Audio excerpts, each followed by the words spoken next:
একজন পুরুষের রোজগারের উপর পর্যায়ক্রমে কার হক বেশি, স্ত্রী সন্তানের নাকি মা বাবা ভাই বোনের? দেখুন, মা বাবার সাথে কারোর কোনো তুলনা চলে না হক আদায় করার ক্ষেত্রে। হক আদায় মানে শুধু টাকা পয়সা খরচ করা না। আল্লাহ এবং তার রাসূল সাল্লাল্লাহু আলাইহি সাল্লামের পর সর্বোচ্চ শ্রদ্ধা পাওয়ার হকদার, সর্বোচ্চ ভালোবাসার হকদার কে? মা এবং বাবা। মা বাবার চাইতে বেশি ভালোবাসা পাওয়ার হকদার পৃথিবীতে আর কেউ, শ্রদ্ধার হকদার আর কেউ। কিন্তু অর্থ ব্যয় করার ব্যাপারটা একটু ভিন্ন। স্ত্রী যদি থাকে তাহলে প্রত্যেক স্বামীর উপরে কর্তব্য তার স্ত্রীর ভরণ পোষণের ব্যবস্থা করা।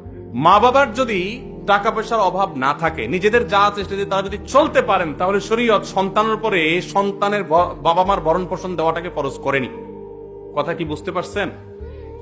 কিন্তু মা বাবার প্রতি শ্রদ্ধা দেখানো, তাদের জন্য অর্থকড়ি নফল হিসাবেও খরচ করা, এটা আমৃত্যু, এমনকি মৃত্যুর পরেও করতে হবে, আজীবন করতে হবে, মৃত্যুর পরেও করতে হবে। স্ত্রীর সাথে তো যতদিন বৈবাহিক সম্পর্ক থাকে ততদিন, বৈবাহিক সম্পর্ক না থাকলে তখন আর তার ভরণ পোষণ আবশ্যক হবে না। অতএব এটা দেখে কেউ আবার এটা মনে করেন না যে ইসলাম কি মা বাবার উপর স্ত্রীকে অগ্রাধিকার দিয়েছে কিনা, মোটেই না।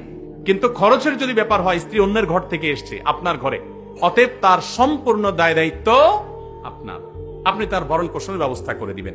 মা বাবা তাদের জন্য খরচ করবেন, যদি তাদের টান থাকে, যা আছে তাদের না হয়, তখন আপনার উপরে কর্তব্য হবে তাদের জন্য খরচ করা।